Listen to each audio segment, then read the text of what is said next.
Here's a method I like to use when it comes to these right triangles that have altitudes that cut into three now different and similar other right triangles.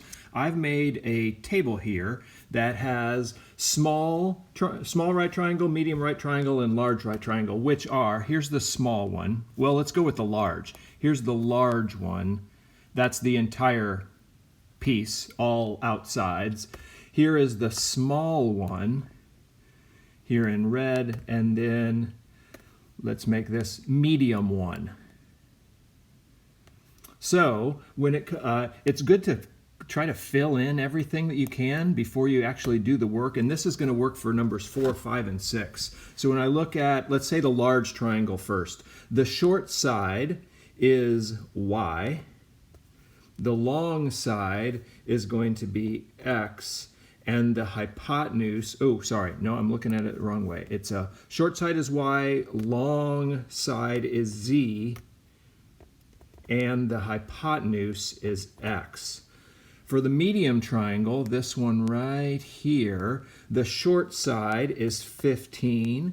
The long side is going to be this piece right here, and though there's no like right out at you, what the length is, it's going to be x minus 3, and the hypotenuse is going to be z. So already you see that in the long side of the large triangle is the same as the hypotenuse of the medium. See where those z's come in? That's going to be, when we set up proportions, really nice, if we need it anyway. All right, let's get rid of this and look now at the small triangle. The short side is 3, the long side is 15, and the hypotenuse is y. Now number 4 asks to find FG, and FG is this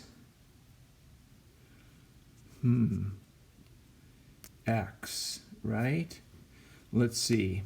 So when I have all this table in here, I'm going to look for quads or groups of 4 that just have one variable. So for example, here's one that doesn't have one variable. If I look at this quad right here, it's got a y, an x, and a z. There's no way I'm going to make a proportion that's going to eliminate or give me what one variable is. I know also that I don't really need this table. I could look at this one, and I have a side here, and a hypotenuse. Why don't I find it? I'm going to go with EF. So 3 squared plus 15 squared equals y squared. What's that? That's 9 plus 225. 234, and the square root of that is going to be 15.297.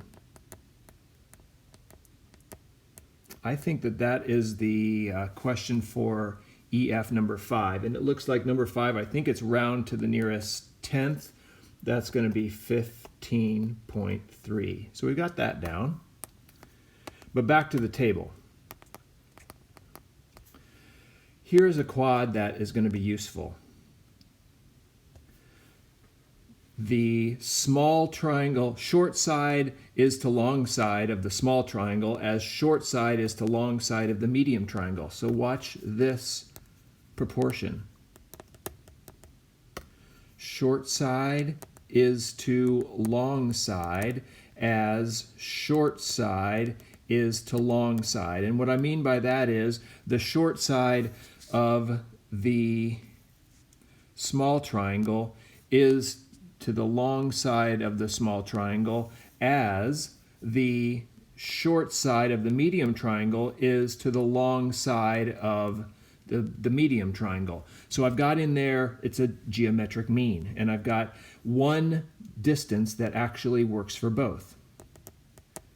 So that's 3x minus 9. If in doubt, write this out, equals 225.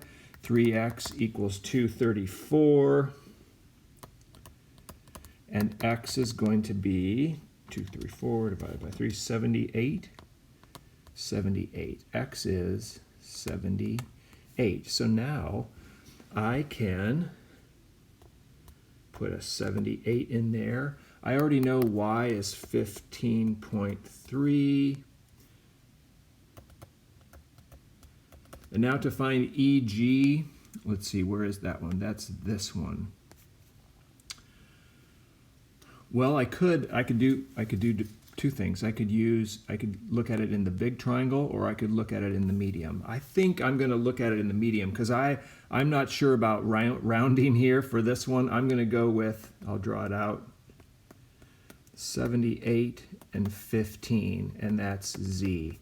So 15 squared, Pythagorean theorem is what I'm doing here, plus 78 squared equals 6309. The square root of that is 79.429. So does number 6,